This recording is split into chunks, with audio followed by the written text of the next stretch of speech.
What's up? I'm Ian.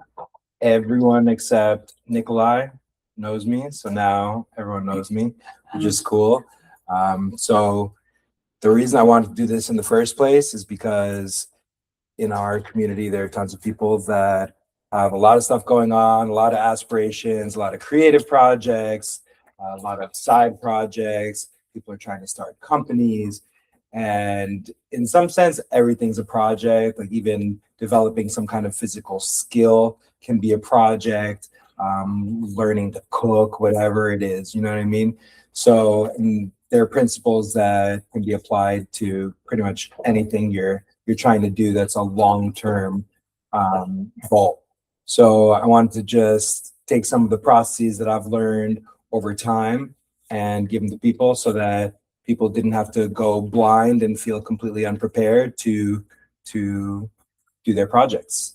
And I think especially nowadays, even though there are a lot of people not in tech, a lot of people are starting to use more tech to do non-technical things, and with AI and so on, people have a lot more ideas and want to do a lot more things, and that ramps up like the ADD juggling problem, really. So I feel like having some skills in the project management space is really good. And so from a background perspective, I would say my first major project management time was when I was doing my PhD, because I had to do my PhD and learn circus at the same time. And then I was suddenly doing some circus performances and trying to do my PhD. And the PhD itself is a whole big project. It's like a multi-year project. You have to figure out how to break it down into pieces, how to go step by step, how to work with your professor or other collaborators. And so it started there. And then from there, I got into tech, and I went from the bottom in software development to leading a small team to leading multiple teams. And as I mentioned briefly before, often there in tech and in startups, you're often wearing multiple hats, and project management is one of those skills that you're often doing implicitly, right? It may not be your job, but anytime you have to coordinate people to execute something, especially if multiple pieces have to come together to make the final piece, you're doing project management. If you need to know when something is going to be done, that's project management. If you need to know how all the pieces fit together to the final thing, if there's an external stakeholder, if someone's going to give you money for it, but they're only going to give you money if you finish XYZ, that's all project management. So yeah, been doing that kind of stuff for the past 15 years or so. Right now I'm a CTO at a small startup also, and so I've had to hire and train the project managers and then make sure they're doing their jobs. And still always I'm doing a little bit of extra project management. So that's really where I'm coming from a purely professional standpoint, but I have tons of personal projects. I'm also a big side project person, and I've had to manage my own projects, figure out how to bring them up from scratch, figure out collaborators, figure out when to just let them die, which is a part of project management too, knowing when the project's over. We'll talk about that at some point. So that's really where I'm coming from. A lot of this stuff you could do explicitly, meaning you could like write down every part, you could like organize it in this exact way, or you could just do it in your head. But as long as you're keeping the ideas in mind, that should help. Okay. So first of all, you'll notice this is just a Google Doc right here. Okay. And if I can find my mouse, it's right there. Weird that we call this a mouse. I guess it was the actual thing that was the mouse, and the arrow is just the arrow representing the mouse. Weird. But I use this because it's a very, very simple way to just organize information. And the same way I organize this presentation, you're going to see the project can be organized in the same way. And it's very simple. You just have a title, and then just by indenting something and bulleting something, suddenly you're like, okay, this is part of that, this is part of that, and I only need to go so far right now, right? So we'll keep that in mind here. But I'm starting with the what. right? If you don't know what you're doing, you can't do it. And it might sound trivial, but I think some people already fail at this level because they start talking about one thing, and then by the end of the idea, it's 10 things, right? And they don't realize it's 10 things because in their head, it's just one idea. Okay, so defining what it is that you're actually trying to accomplish is important, right? So here it's listed some examples. You may be trying to make a product, could be a physical product, could be a website, like a digital product, right? Could be a skill, it could be an art piece, right? But you want to know what it is. And here I just kind of put these little categories of it, like, is it something I'm trying to sell? Is it something I'm not selling? Is it something personal? These three categories might also help you figure out like where things are going to go, how important it is, and like how good does the thing have to be in the end, right? So just some ideas to keep in mind there. So next is the concept of scope. Has anyone heard that word before? Scope. You definitely heard it if you're in tech, right? Scope is just like, where are we looking? How far do we have to look, right? Like, is it inside the house or is it outside the house? Is it in the living room? Is it in any room, right? And defining your scope is the first solution to the problem of making sure you're talking about one thing and focusing on one thing, right?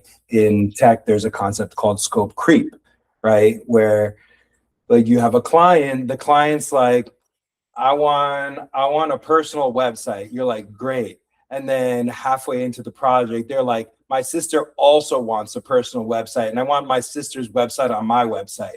You're like, that's two websites, and that's out of scope, right? So if you're working by yourself, you have to be able to tell yourself, like, that's out of scope, right? That's very important and difficult skill because you get excited about stuff. You're like, I'll make $1 million if I just add this one thing to it, whatever. So you got to keep your scope. So going into this process of scope, right, of defining your scope, you want to start at the highest level, right? So you just like already define at that level. And here I just gave, again, some examples, right? A website for my art. Great, right? I'm an artist. I want people to see my art. That's the first idea I know I'm going to pursue. It could be, I'm going to learn a handstand. Right? That could mean a million different things. We'll figure that out later. We don't have to figure out all the details now. And that's the first thing, like, especially for the wandering mind, like when you think of the idea, it's going to start running and you got to catch your mind. You know, you got to stop it from running away to all the other ideas and all the anxiety that comes with it. And can I do it and not? Okay, we don't care. Just, are you going to do a handstand or not? Okay. Right? Okay. New hot sauce. That should be okay, perfect. And running a marathon. I thought this is like a fun one because a lot of people, when they hit 30, they want to run a marathon. So,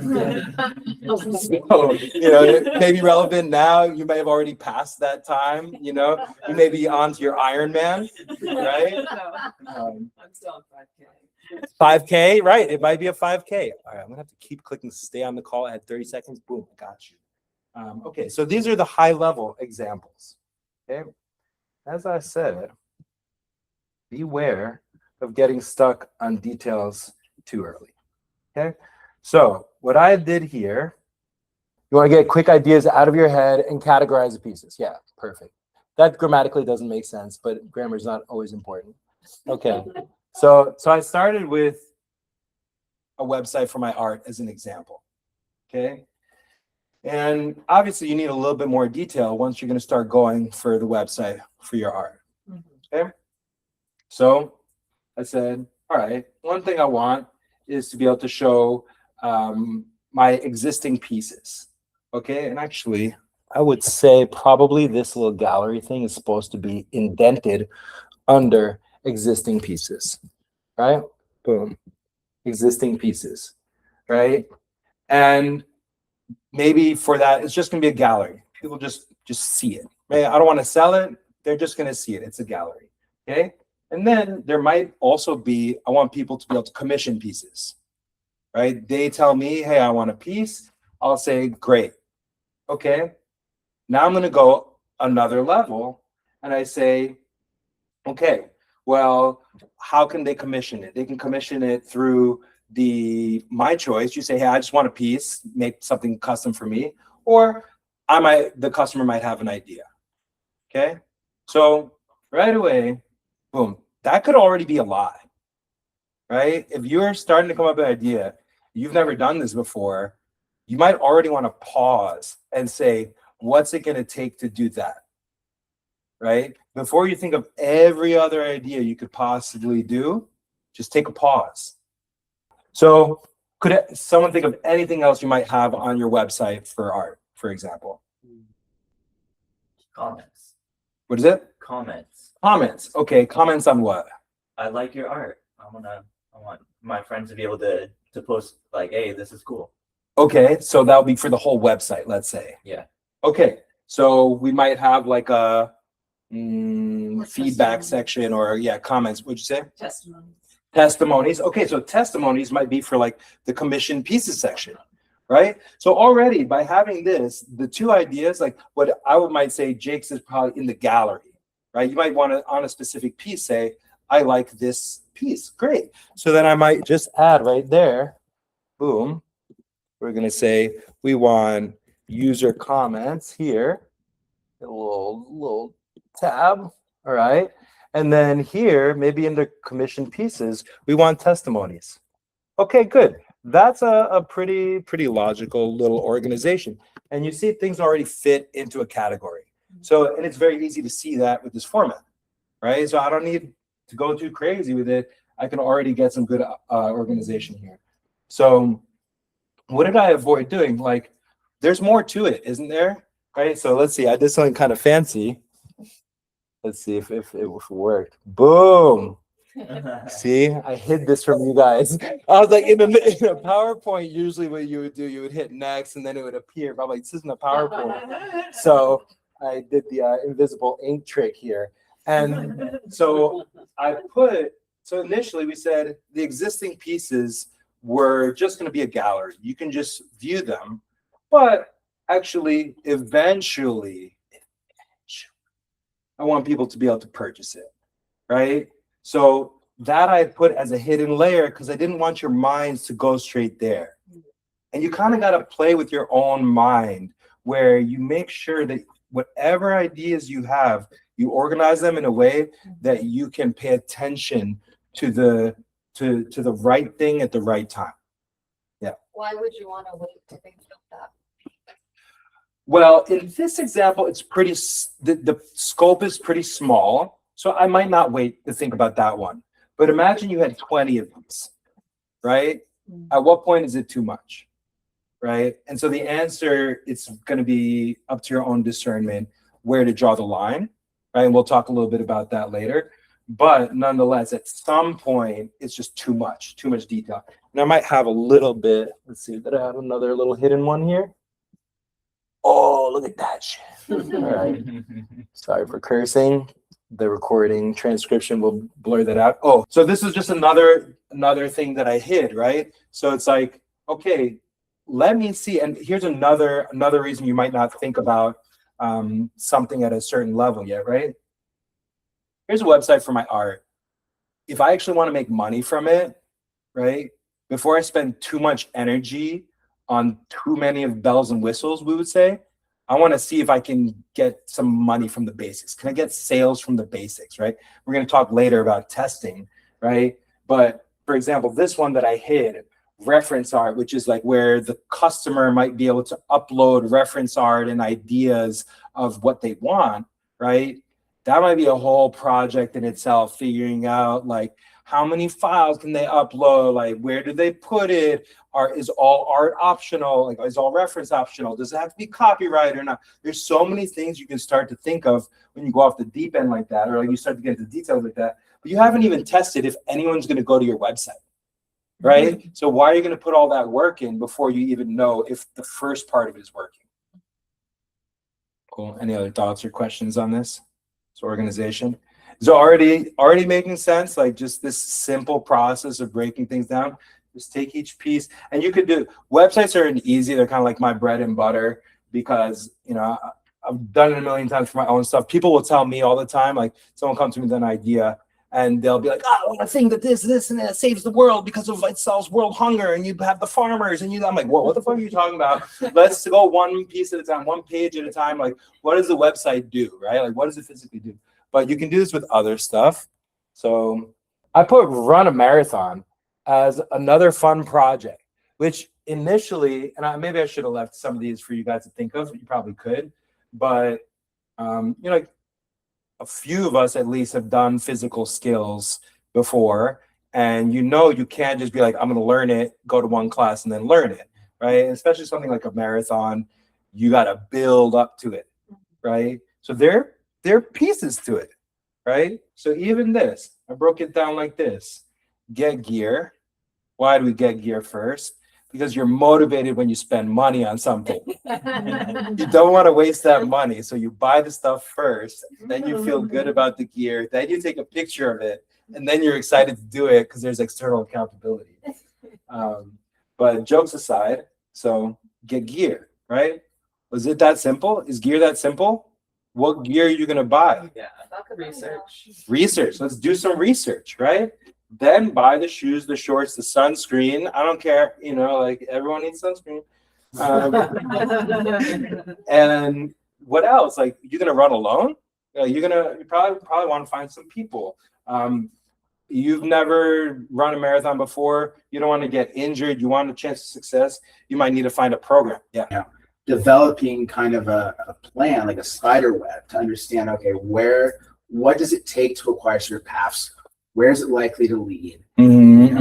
Is it worth it? Yeah. Are there other options that are better? It is interesting that you mentioned spiderweb, though, because spiderweb's like a very difficult thing to hold in your mind, and it's a very difficult thing to traverse. So, the way you organize all the information, the way you organize the plan, everyone might have a different way, but you do have to be careful. If you find the plan getting huge, right, that might mean your scope got too far and you started in one place and went to another place, right? So I do think if spiderweb's the way that you describe the plan as it's unfolding, you might think about how to reorganize it in something more linear, right?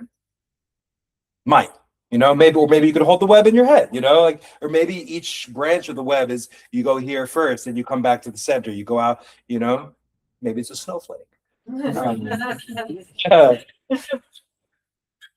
So just a little bit more on the breakdown here. We'll bring this back, but it's like, okay, you got the program, you got the event itself.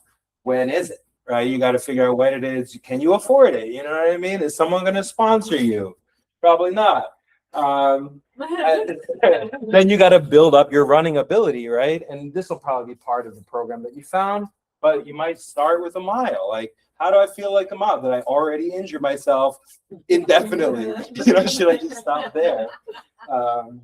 And then build it up, right? So even something like a skill, you really could, you could do this with your house, right? With your house project, you could list out all the things, then each room has each part to it. And then you might realize, as we'll talk about, there's some dependencies. You can't paint before you put the electrical, because then you'll undo the paint and so on, right? So any other thoughts on this is really just about how to break down the project, right? And often the smaller the chunk can get, the better. And we'll talk about why later. All right. So here's a why. All right.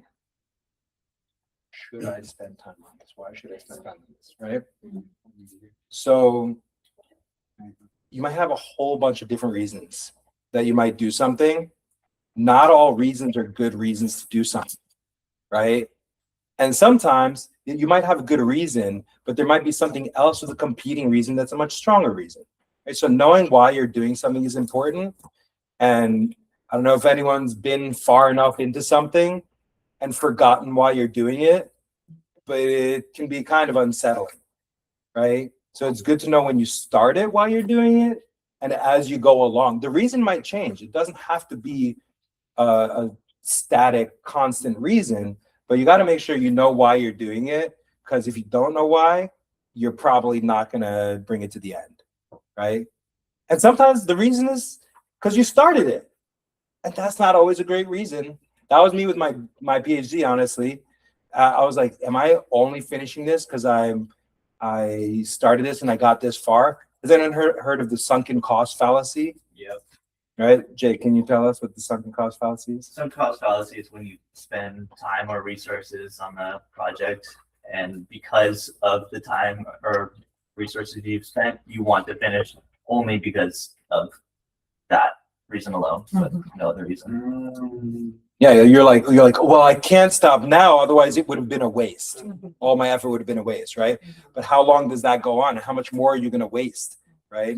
So for me, I finished my PhD because my grandma would be mad at me for the rest of her life. So that's a good enough reason for me. So some quick reasons I put down here. Money. First reason, not the first reason you would want to put there, but sometimes that's the first reason some people have to think about, right? And sometimes you're in that position. And if it's money, is it critical money, right? Like, okay, I need to pay rent and this is going to get me rent. Or is it a bonus? It's like an extra $100 a month. Like some of my projects, they make money, but it's like 3 meals at Bayside Landing, which is not bad out down the street. Shout out to Bayside Landing. Right? What other reasons I got down here? Social good. This is one of my favorite reasons, honestly, not to evangelize, but it's good to do things for other people, right? But it's kind of a tough equation. How many people are you going to affect? How much of an effect do you have, right? Start a laundry business, helps people do their laundry. Social good, you know what I mean? You gotta think about that. Sometimes you do things to make friends. Not a bad reason. All right, yeah. I'll give it another one. Physical health, also good. Sometimes it's fun and cool. Okay. Yeah. That made it towards the bottom of the list, though. And sometimes we think we should just do everything that's fun and cool. But honestly, sometimes these other things, you might put them above. Maybe not. Depends. Maybe you don't have enough fun and cool stuff in your life. And that's when you're like, well, hold on. Now I got to bring back the fun and cool. Right? Then the last one. This is sometimes the wildest one. Right? I just thought of it. You don't have to do everything you think of. It could be even in the moment. You know, in the moment, you're like, oh, man, I have this great idea. That's sometimes how you get distracted also. You just thought of something. Then you're like, well, I should do it because I thought of it. Just let it be a thought, you know, let it pass by. Any other reasons that you guys think would fuel you? Any like reasons that you would think are the most important to you, for example? Clara, you also had your hand on. Because it brings you joy. Joy. Yeah, I'll probably put that above fun and cool. Yeah, joy. Yeah, no, it's good. It's good, and I think it's kind of weird because in society sometimes we really do start up here and we don't encourage that. But you know, we're in the new age and people enjoy that. Or God encourage that. Okay, so we're not what? Not boomers. Yeah, correct. Yeah. This is gonna be boomer coded, but identity pressure. You feel like you have to know your role. Identity. Oh, your role, Your right? Identity role is like probably the one that, for me, drives a ton. I speak for others, but yeah, that's not always a good reason. It's probably sometimes a bad reason. But yeah. There's like this extra level of each of these reasons. Like whenever you're thinking about, is this a good reason for this thing? You get the chance. If you actually ask this question, then you have a chance to say, is it a good reason? Right? And yeah, identity, like, oh, okay, like people won't think I'm successful if I don't do X, Y, Z. That's a rough one. Or a lot of people don't stop projects because they're like, everyone will think I'm a failure. I've been talking about this project for years now. If I don't do it, everyone think I was full of shit, you know? Bleep that out. So I think reasons are important. And one little note I put here at the bottom, this is one that's really big for me. Knowing what the risk reward is part of the whole equation, right? So that the why, right? Like the why is the reward, right? My joy, money, my joy from money, right? those are your rewards. But what's the risk, right? Sometimes it's time. Sometimes it's money. It's always money. It always goes back to money. Sometimes it might be safety. Yeah. So, and you know, I don't know why like relationships came into my mind here. Relationships are a project of a weird sort, very abstract. But the kind of thing that I hear all the time is when people talk about something being a waste, right? They did X, Y, Z, right? And then it's a waste. We were together for a year for what? What a waste. You know what I mean? Like I had this job. What a waste. What a waste. It's only a waste if you do it wrong, in my opinion, right? So what this line is for, make every step valuable to maximize the benefit and minimize the loss, right? It could be something simple like, for example, every tech project I do, I've at least learned something from it. I know how to do it the second time. I know where all the pitfalls are. I've had projects that failed. Someone next year, they're like, yo, I just thought of an idea. I'm like, don't bother. You know what I mean? So there I gained the ability to tell someone else not to spend their time, right? But like in a relationship, right? Like as long as you're there enjoying it, just because it didn't continue doesn't mean you didn't enjoy it, right? So you can't erase the joy just because you're no longer going to have more joy, right? Unless you get in your head about it. So, but this can be different for whatever you do. Sometimes it's the resume builder. Sometimes it's, well, at least I have art for my wall, even if I didn't sell it, right? Whatever it is. But I would say there's a lot to this, and a lot of people miss this. So when you're doing stuff and spending energy and taking risks, minimize your risk by actually making it beneficial, even if the final goal isn't a success. So when am I going to do this? When am I going to find the time? Okay, this is pretty good. So,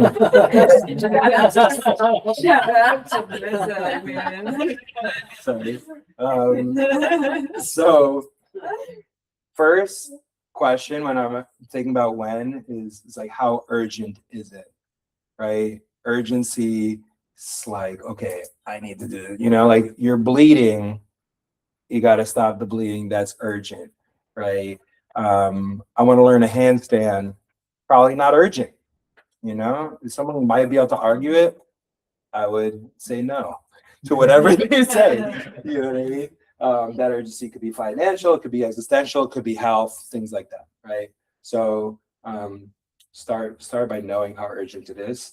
And then, do I have enough of a plan to decide, right? Like Nikolai was mentioning, he needed to do research just to be able to figure out what the scope might be, what to pursue, and with that, you can't know. If you know nothing about it, you can't start to figure out the timing of it, right? So you gotta get enough of a plan to be able to decide the timing. And so that comes with the idea of a roadmap. Okay, again, this is like a very tech kind of product development specific term, but I'm going to go. So it says phases, versions, reference, website, reference, marathon. That means I'm going to scroll up.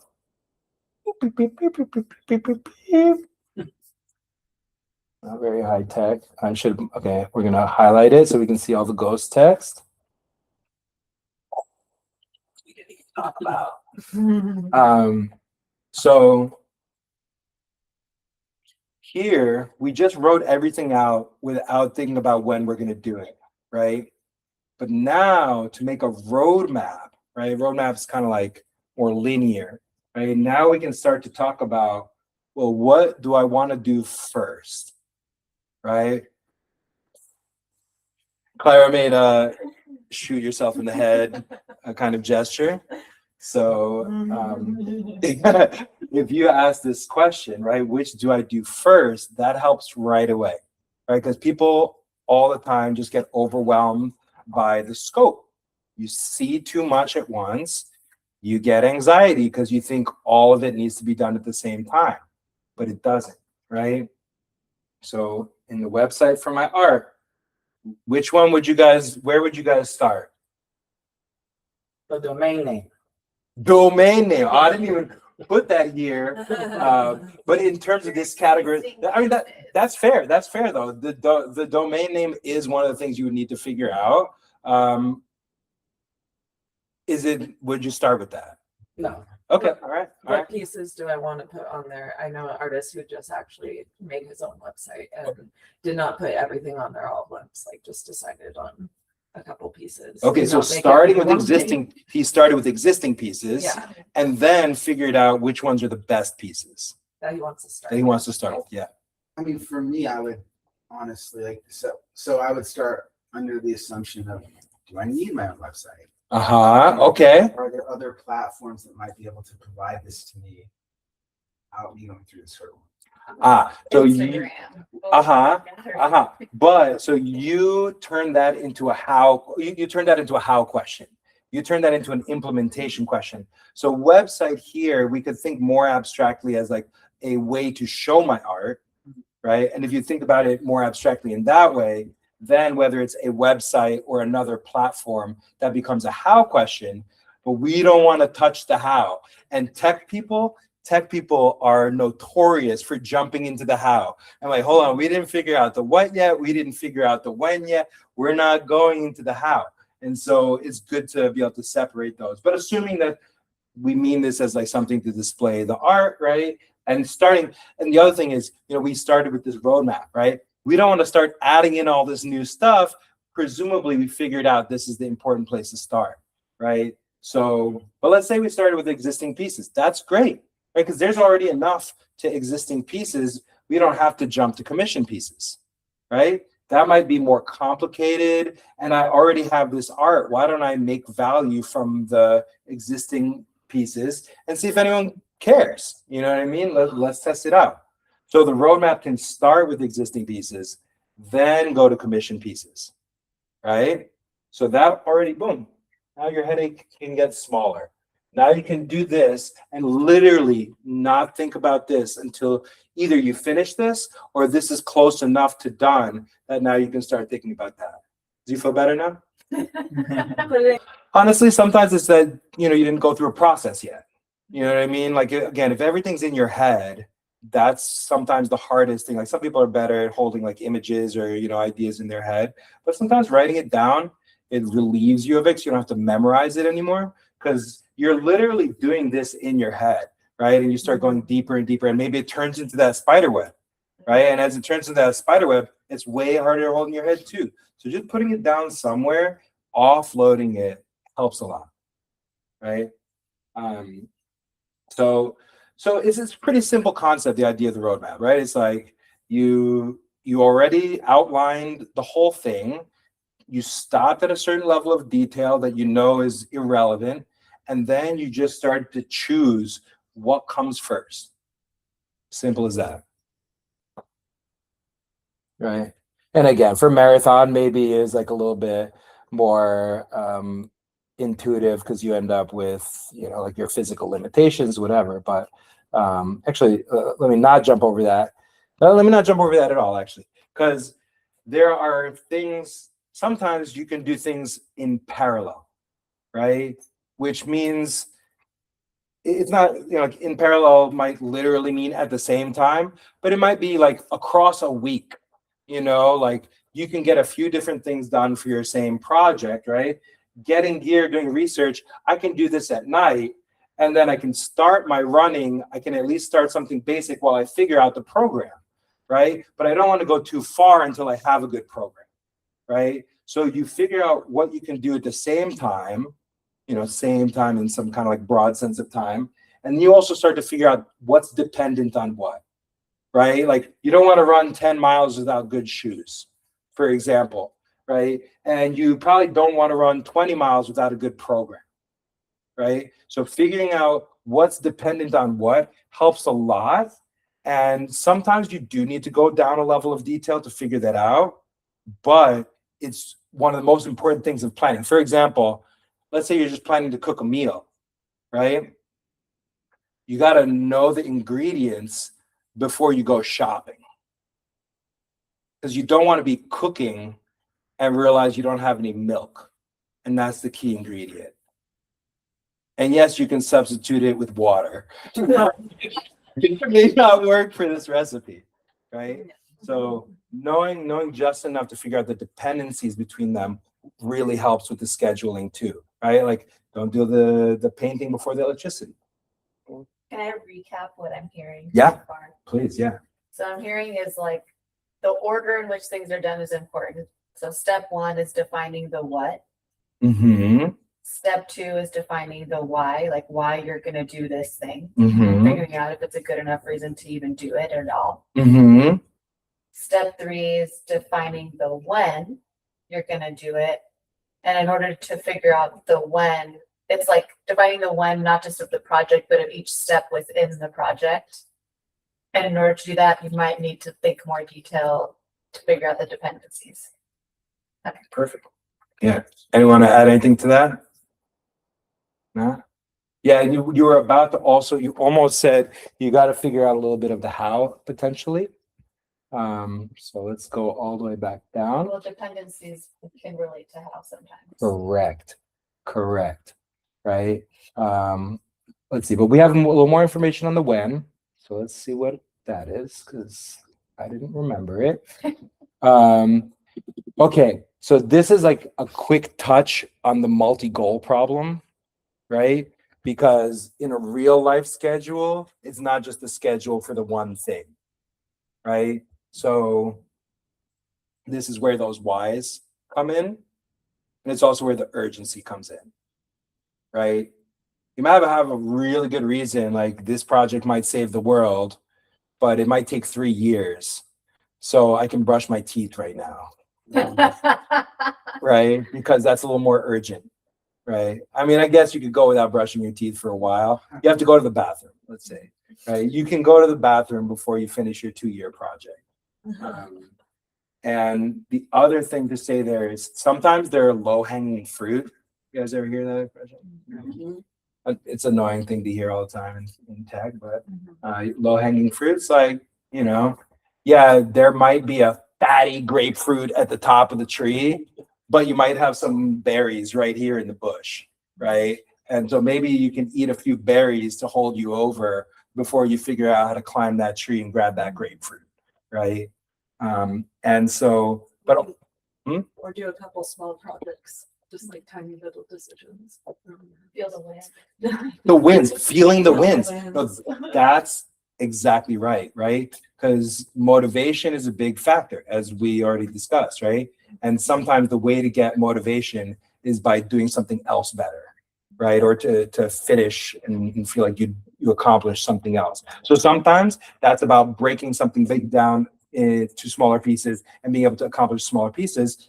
But sometimes it's about doing something of some other goal, right? That may not be as important, but it's still useful and makes you feel good, right? And then these are some literals about scheduling here. So this I love this phrase here, plan to plan.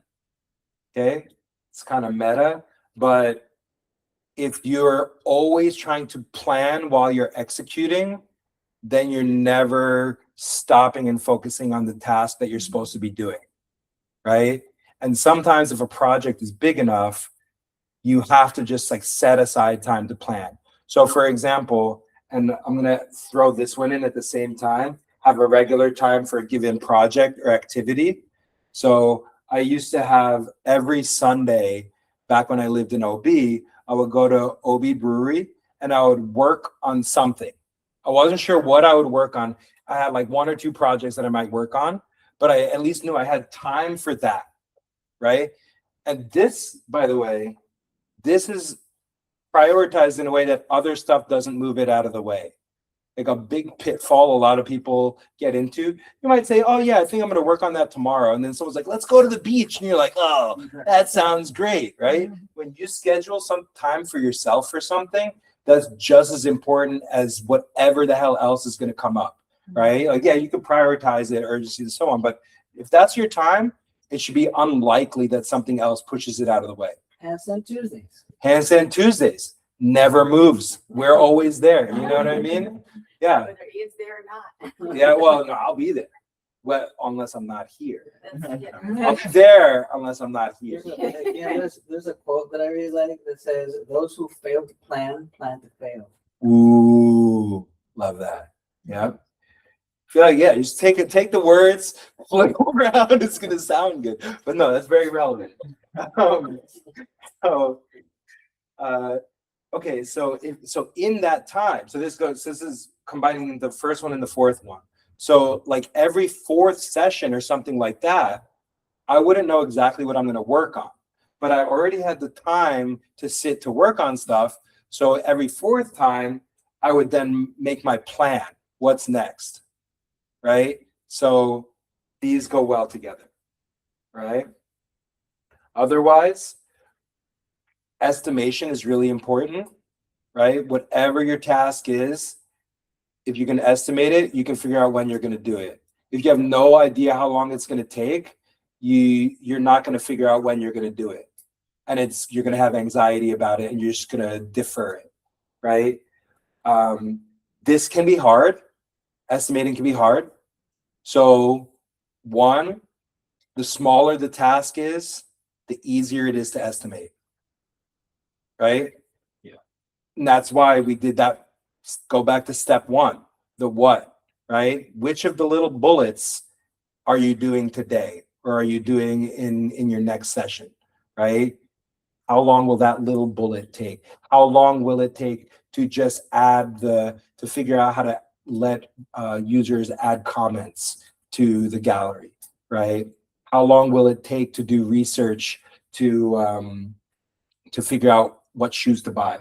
And I didn't put it in here. Okay, well, I'll just say this one and I'll add the one that I didn't write. So you make the estimate and then project managers in real life project management add a buffer, right? Add space to it. Assume your estimate is too low and give yourself more time. Don't squeeze it in that 30 minutes between like walking your dog and going to the beach. You know what I mean? So it's a fucking beach. So you want a buffer. Estimate it, then add space. And the last thing I was going to say is for tasks that can go on forever, like research, time box it. So I'm going to write that in. Time box. Who can guess what I mean by time box? Or who knows? You allow yourself, I'm gonna dedicate myself X amount of time to do this job, no matter what. That's like, I'm not gonna go more than that. Correct. Is that the same as have regular time for a given project? Not necessarily. So this might be, hey, I have 3 hours every Sunday to work on my app, right? Within that 3 hours, I know I needed to do some research. I could do 10 hours of research if I wanted to. So I'm only going to give myself 30 minutes of research. Whatever I come up with, that's what I'm going with. And or I'm going to move on to the next thing, get something else done, and then do another 30 minutes of research another day, right? But so tasks that don't have a clear ending, time box it, and ideally just go with whatever your result at the end of that time box. Cool. Any other questions? Oh, use a calendar. Yeah. I don't do that enough, I would say. My calendar is crazy. I have like office hours, all the things. That's why And, like, actually repeating it's on my things. calendar. Mm-hmm. Yeah. What was it? If it's not on my calendar, it's not happening. Okay. Yeah, fair. That's good. So you guys are good. I'm curious, do the guys have calendars like that It's are? insane. That's the way I have a Beautiful. calendar, but I might just ignore it. Ooh. Oh, okay. Okay. Like now, no. Dang. Yeah. No. Use the cal. Yeah. Okay. I have a thing later, which is like stick to the plan, something like that. Yeah. That's an important. Yeah. You know, and some of this is like a commitment thing. Again, like it's when you're the only one that is making a decision and nobody else is telling you to do it or not, it's really hard to do this thing that has like an uncertain reward at the end. You know, like, what am I doing? Again, you go back to the why, go back to the previous steps. Every time you hit one of those moments where you're like, shit, should I even be doing this right now? Is it even worth it? Just go back to the previous steps. All right. How are we doing on scheduling? We're actually decent. Not great, but not horrible. 7:20. Yeah. How am I going to do this? Right. So the how, look how long it took us to get to the how, right? That's how long it should take you to get to the how, right? Don't rush to the how. Again, like sometimes that's the fun part. You know what I mean? Like, especially if you're into knickknacks and gadgets or whatever, like you just like to analyze shit, you know, and like come up with like a Rube Goldberg machine type thing, you know. You might be like, oh, if I connect doodad to the who's and what's it, then I can get 10 glue glops out of it. You know what I mean? So you just gotta avoid that compulsion unless you have the moment for it, you know. Like if you have the time, if you're in that dedicated time and you have time for spacing out, take it. You know? Okay, but I started here with initial guess, right? And that goes back to the fact that sometimes you need to know a little bit about how you're going to do it to figure out how long it might take, right? And what else might depend on it, right? And a lot of this is very soft, right? Soft meaning like not well defined. I can't tell you exactly where the initial guess starts and where the rest of the details end. That some of you is very dynamic, but you want to just get enough information so you could put the thing in your calendar and be good to go. And sometimes that's a research step first, right? In tech, you have a concept. I forget what the fuck we call it. What do we call it? The research. More context. The research task. What do we call it in tech? The research task. Not important. Boom. Discovery? Nah. All right. Our time box just went away for figuring out what that name is. Right. So, but nonetheless, like you might say, I'm going to do half an hour of research to figure out overall how I might do this. And that will tell me how long this might take. And then I can schedule that. Velocity? Like it has a weird name that doesn't even make sense. Spike. Let's go, Jake. It's a spike. Why? I have no idea. Exactly. So yeah, take an initial guess. Some people they call this t-shirt sizing and so on. And yeah, this will help you figure out what do you need in advance. Milk, right? What depends on it? My joy. Your joy. No. This is the answer. Is this the steamed milk? Milk. I needed a milk dish. I don't got it. Mac and cheese. Mac and cheese. You need milk. I didn't even know that. See, sometimes you can ask people for help. And right. So once you figure out just enough to figure out how long it's going to take, what depends on it, you add that buffer for unforeseen stuff. So often your estimate will depend on how sure you are about how you have to do it, right? Things that you've never done before, even if you research them, give them extra time because it's never as simple as it seems, right? So you might have the buffer for your estimate, you have an extra buffer for having no fucking clue, right? And then, yeah, unfamiliar stuff takes longer, exactly. And all other details come when the task comes up in the schedule, right? This is that deferring. This is lightening the mental load. You don't have to figure out every single detail, just enough to do this stuff, and then the rest you can get into it when you start. Okay. Any thoughts there? Questions? Pretty straightforward, right? No, this is like the smallest section, right? Like the how often is where a lot of people start, but it's often one of the less important things. Are those the what you need to do in advance? What depends on it? How long it might take? Are those under initial guess? Is that Yes. indented? Yes. Okay. Yes, because you want to, this is basically saying figure out just enough so you can put it in your calendar, right? And get the milk. And realize that you have to go to the store before you start cooking. Clearly don't know much about cooking, but I know that. All right. All right, test. This is a solid one. Testing is really, there's this concept, there's like this whole framework in business and in tech called lean, right? Lean business, I don't know, just lean. And the idea is like, you only want to do as much as you need to figure out if you're going in the right direction, right? Some people will like spend a crazy amount of time just like perfecting something, not knowing if that thing is the right thing, right? Especially if you're talking about selling something, it's really huge, right? You're like diving down into the finest detail. You're executing to the finest detail, and you haven't even done, let's say, research. Does anyone want to do it? Like you might plan all the details of an event without seeing if anyone wants to attend it, right? So can you get some initial indication of interest? Can you see if other people are doing something similar enough so that you know that there's a market for it? It also could be, I don't know, any other ideas of things that you could potentially spend a long time on and then realize that it wasn't a good idea?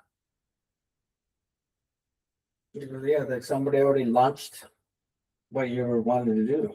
Oh, yeah. You think you're the only one doing a thing, but you never actually did enough research. I see that all the time when people come up with ideas. You're like, I have this great idea for these shoes that are, minimal. I'm like, minimal shoes? You're like, yeah, that's what I'm going to call them. That's already exists. And just to that point, just because someone did something doesn't mean you shouldn't, but you do have to know your competition. If you're in a space where there's competition, know how you stand up in the competition, how big the market is. Some of that gets a little deep. So I think it would also be good, like with the opposite, if nobody's ever done it, to ask why it hasn't been. Yeah. 'Cause maybe it Yeah. doesn't work. Yeah. Maybe it's not possible. Yeah. Yeah. There are a lot of like medical or pseudo medical products out there that when I see someone make it, someone's like, yo, I found this amazing thing that like fixes every disease in your body. It's the first one of its kind. I'm like, that's because it's actually not possible and it's completely fake. Yeah. So like, for instance, like the app that I was working on, as I researched it, there were potential legal issues. Like it was a service that I was looking to provide. It wasn't to say that they weren't things that we couldn't get past, but we would have had to get a lot of Permission or on board permissions. yeah. We Yeah. basically would have had us, because we could have scraped a bunch of websites for the information, but like legal issues of that, right? To get an API would have required permission. Yeah. That actually gives me something else I didn't list. Sometimes it's good to think of what the hardest part might be and see if you can test the hardest part. And if the hardest part is too hard or impossible, boom, you're done. You're good to go, right? So actually, similarly, the legal aspect is interesting. Legal will actually, can even affect like events, right? So when you thinking about throwing an outdoor event of XYZ, like there's the guy who's doing the the free DJ in the park. work from home, work from the beach guy. Yeah, and they're like, actually, you can't do that. You can't just have 200 people show up like every Sunday on the beach. But then he actually ended up getting permits for it, which is great. But it's good to know in advance. I thought of an app idea a long time ago where people would, if they saw a parking spot, that they would tell you, they would like put it on the app, like, hey, there's a parking spot here. And then anyone nearby could just be like, oh, great, there's a parking spot, right? And apparently the cities made exactly that kind of thing illegal because that lowers how many parking tickets you're going to get, right? Yeah. Fuckers. Yeah. Exactly. Like what happened to Clawbot? What? Remember what happened with Clawbot? Which aspect? With like Anthropic sued, I was going to sue the hell out of them for the. Oh yeah, copyright stuff is a simple aspect. So yeah, if you're planning on making money for it, figure out ways to find the liability, is it a good idea, market research, ask some friends, like you can test friends, just talk to people idea. How many people even say, oh, that's a great idea, versus they're like, I don't get it. Right? Like some ideas don't make sense. And you can figure that out by telling people and see if they get it or not. And then also along the way, is the plan working? Right? For the marathon one, it's a kind of interesting one. Like you can measure, am I actually getting better at running? Like, am I running farther? Am I getting less pain to run through it? Am I getting faster? Whatever it is, right? If you're trying to build something, am I closer to the goal or did I get distracted? If you're trying to sell it, is anyone even seeing my site, nonetheless buying stuff, right? So the earlier you can test any of these aspects, the better. And always be ready to adjust the plan in case it's not working. Okay. Any other questions or thoughts on the testing aspect? No. Yeah, I'll throw one at you. Just I want to hear your perspective. Like, I'm trying to figure out how to fit this into like that. The testing makes sense to me if it's something more like public facing that you want to get like other people involved with. My like one example was like the housework. So I'm trying to brainstorm like what signals would I be able to use to like figure out if that plan is working or not. Only in that Able to build the cabinet. would testing apply? Do you think Did testing? anyone sue you because the chair broke? Well, I guess it's not really about that Individual like product. that answer. It's more Yeah. like, do you think testing that step applies to all project management, or is it more so if it grows into something more? I would say that one aspect of the testing in something creative like that, and like a little bit harder to define, like when to start and stop. It's like, I would go back to the why of that a little bit. If your why is, hey, I want my house to look nicer, right? Once it looks nice enough, you might say like, okay, that's great. Or you might say, I've built a bunch of shit and the house actually is just filled with stuff, but actually doesn't look nice. And actually Clara's kind of upset right now. You know what I mean? Like you might just, just look at her face. You know, when she walks in the house, you might know whether or not you're succeeding. You know what I mean? But I think it goes to the why, right? And if your why was just to like, I want to learn to use power tools, right? Okay, you did something. But if it was like, I want people to like come into my house and feel like it's a real home, right?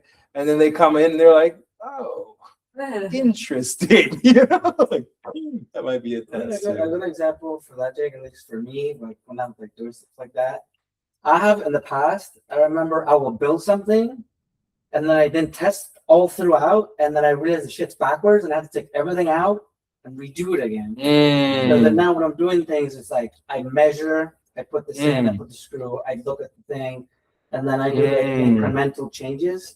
Same thing in tech, because it's like I can have a big stack that I can do it in one shot, but if there's a bug somewhere, finding that bug is taking me a lot longer if I were just to do like the bare minimum debug, make sure it runs, and then kind of do the features. But it is interesting. I mean, there's definitely like the cut and measure kind of stuff, like even for physical stuff, people mess that up all the time. What is that saying? Measure twice, cut once? Yep. But it sounds like no matter what it is, it's a good exercise to figure out like what signals indicate if your plan is working well or not. I think so. Yeah. Because again, it's like part of the question just becomes when to stop. Yeah. Right. And that's we need to figure that out. All right. So here's just some elements that are relevant here psychologically, and everything, like none of this exists initially when you're planning, right? Especially when you're talking about like multiple goals, you're talking about things going on in life and so on. So your motivation is key to doing what you're trying to do. That motivation may be in the moment motivation, which is how you might execute that task, but the higher level of discipline sometimes uses your motivation for the principle and not the task. Like a lot of people will stop doing something when it's not fun anymore, right? Yeah. Well, I Maybe had- with my app. yeah, right? So it's like you were motivated when you thought of the idea. You were excited when you thought of the idea. You were excited when you started working on stuff. And now you're on day 12 and you're still working on it and you have a year left of your plan, right? So you can't always rely on your motivation for the exact moment, right? For the specific task that you're doing.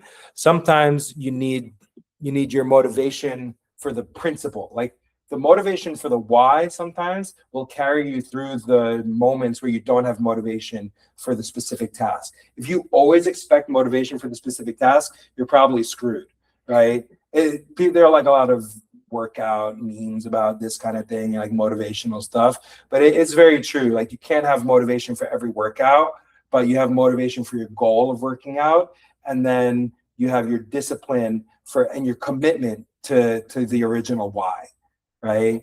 So kind of like a relationship again, you know what I mean? Like may not be fun in all the moments, but you have a commitment to that relationship, right? And that's what you anchor into when you're in the harder moments. Great. I'm not in a relationship right now, so I can talk all about this all day and feel nothing. Okay, so there's also your work environment, right? Some people need a perfect work environment. I do encourage people to not require a perfect work environment, right? Some work might be really hard to do without a perfect work environment, but sometimes you can just cater the task to the work environment. Like a low-brainer task might be like maybe some research is good for you're just clicking around, you see they save. Like I'm just going to find the websites that have the information. I'm not going to read the information. I'm just going to find the websites and read them later. Like find the thing that's right for the work environment that you have available, and also make your plan to like have a good work environment. I try not to fixate on work environment at all. Has anyone read the book? Yeah. Has anyone read the book, The Art of Learning? Nah, I'll make it quick. It's by the dude who's in Josh Waitzkin, I think is his name. And he was in the movie Searching for Bobby Fischer, was a chess champion. And long story short, he would be in chess games and this Russian kid would be kicking him under the table, but the ref would never see it. And he would lose and he would like stress him out, but he knew he couldn't do anything about it. So then he would just train in the most hectic environments and be ready for anything, right? So you could be that or not, you know, not everyone's going to be that, but the less sensitive you are to your work environment, the better. And sometimes that requires training. That also goes to your attention, right? Also Pomodoro method. I don't know if anyone's heard of that, but it's like take 20 minutes or whatever time interval, focus on that thing, let yourself do anything else. That means if you pick up your phone, just say to yourself Pomodoro and put your phone down. You know what I mean? So then use alarms. You can just set the alarm thing. There's Pomodoro timers on YouTube too that I'll throw on sometimes because I have no ads. Perfect. And it has those intervals already. Perfect. Yeah. Sent out. Sometimes I use sounds from outside to remind me, like somebody's walking by my apartment. I'm like, fuck, if they saw me like fucking around, they would judge me. So whatever. Stress. There's probably not too much to say about that, but again, in the same thing, like the more you can accommodate suboptimal conditions, the better. And at the same time, you'll have your limit. So if you know you're too stressed, don't try, but don't always use stress as an excuse not to do it. Commitment to the task. This relates to Pomodoro, but it's like a lot of times you might find that the reason that you're jumping to other stuff is because you didn't internally commit to that task in that moment. And so you might have said, I'm supposed to do this now, but you picked up your phone, you started texting, whatever, because you weren't committed hard enough to doing the task. So commit to the task. Okay, solo versus teamwork. This is a whole mess, but it's obviously important.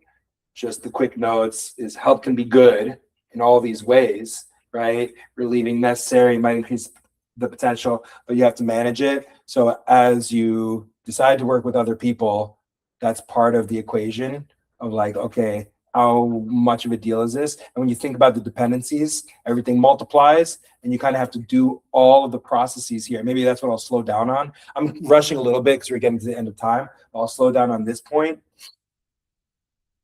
All the steps we talked about before, when you're working with a team, you have to make sure that either you all did it together or that they have a clear idea of that too, right? Because it's too easy to throw something over the fence and say, you do this, I do this. And especially if you're the manager, if you're the one who's like taking the most risk and you need other people to execute for you, right? You better be damn sure they know the plan, you agree with the plan, and you got to watch them as they go through the plan and be like, are you going through the plan? Is the plan working? Are they testing? Are you testing them? Right? Sometimes that can be overbearing. If it's like a collaboration, you have to see where the limits are. Like, okay, I'm trusting you, but can we at least check in? And you can suggest, right? Can you give me an update at least? Like, I just want some assurance that this thing is going done. Or, hey, my thing is dependent on your thing by this day. So could you at least tell me by this time whether or not you're going to finish it so that I know whether or not my thing's going to be done, right? So it's like kind of managing from the side. It's like a soft management. Definitely a lot of softwares like that. Software, say, or A lot of softwares like that. elaborate. Well, like, when you're working on software, you have all these files. Mhm. You'll have to work together, Yes. especially with web dev or whatever. Yes. And it's like often you can't work on this thing until you test this thing until this thing works because this thing goes on this thing. Yep. Yep. So it's Yep. So it's like if you guys did the how to get, if you did the how and the timing together, planning, then you're good. You guys know the dependencies, you know the order. But if you didn't do that, screwed. Right? A lot of roads lead to screwed. You know, and that's why again you either do it explicitly or implicitly, this planning. So wearing multiple hats. Okay, who feels like they work on stuff where they wear multiple hats? Right. So you can't just say I wear multiple hats without knowing where the hats, well, you can say whatever you want, but when you're wearing multiple hats, it's important to know which hat you're wearing in the moment. And that will help you do all the steps above, right? So I just outlined some typical roles here, which will help you figure out which hat you might need at a given moment. So the project manager is the main person that figures out the scheduling, the what, when. Project manager doesn't care about the how, actually, right? And the project manager sometimes doesn't even care about the why, right? The purest project manager is just like, hey, you said you're going to do this then, you said you're going to do that then. And so if you're your own project manager, you got to know, okay, now I'm just talking about the when. I figured out everything else. I'm just figuring out, and then you got to say to yourself, did I do it? You got to pester yourself. Did I do that thing? I said I was going to do it by Thursday. Today is Thursday. Did I do it? Did I do it? Right? Then there's the product manager who figures out the what and why, right? And during your planning phase or during whatever phase, you're thinking about what and why. CEO, maybe they're talking about funding. That might be a CFO also. Should the company continue? You know, like you're making the like go, no go decisions. Marketing, right? And each one of these can turn into different parts of your outline, right? As well, like marketing work, the funding work, and so on, like the planning for product management. Let me do a product management session today at 2 p.m. And then once I did that, tomorrow at 2 p.m., I'm going to figure out when I'm going to do it, right? So you can break down the type of task by the role that you might do. And that really will help you not try to solve every problem at once and not jump around between those different sections. Is the team of 5 people coming up with going through this list of the first 5 of like the what, the why, the when, the how, the test? So if you had physically separate people, you mean? Yeah. If you have physically separate people, right, there's an order to it, right? The CEO says, I want this thing to exist, and here's a business idea I think is good. Maybe they did the initial market research, or they know some people that know some people, right?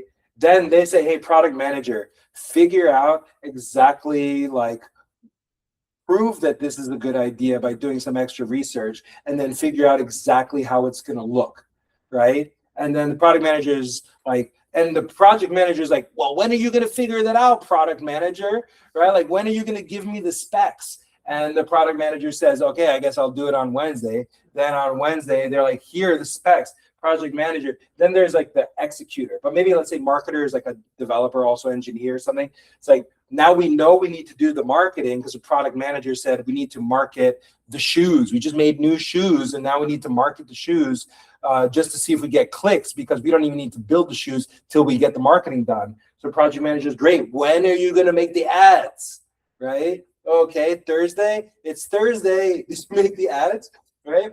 So that's kind of, the project manager is always like, did it happen? Did it happen? When's it going to happen? Did it happen? Did it happen?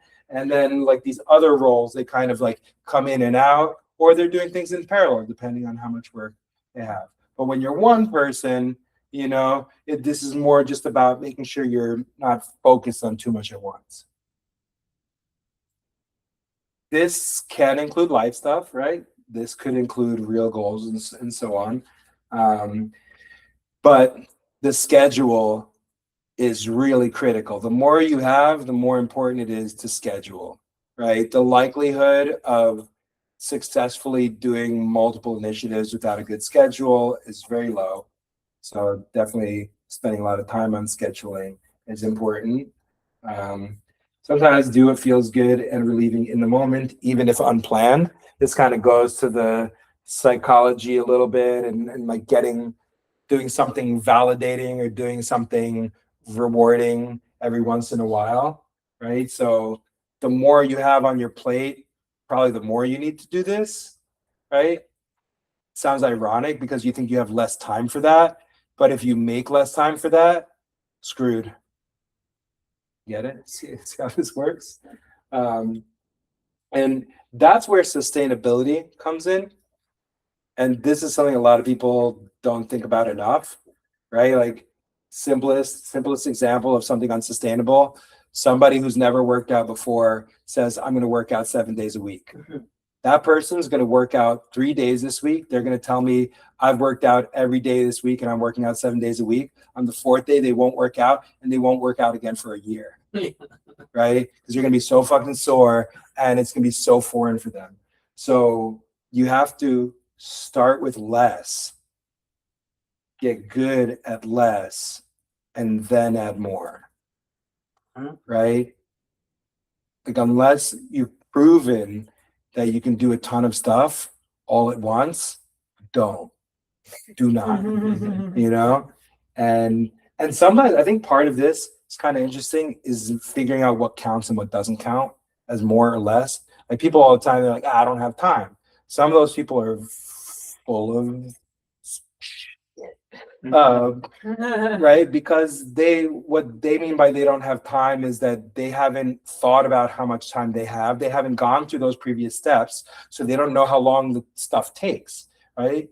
But if you have actually figured out how long stuff takes, you've done diligently those earlier steps, and then you look at your schedule, you look at Tara's schedule, and you're like, I don't have time, right? That's a fair assessment, right? So you want to get good at figuring out if you have enough time for something.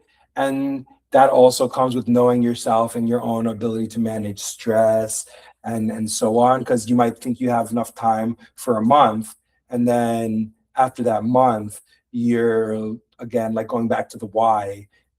And the answer is like, I don't even know. And like you can't even remember why because you're so stressed, right? So starting with less and adding, I think that's huge, but also like it's adaptive.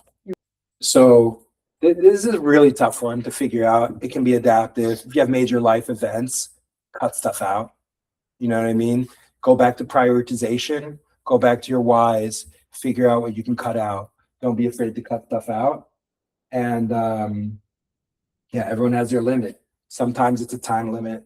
Sometimes it's a money limit.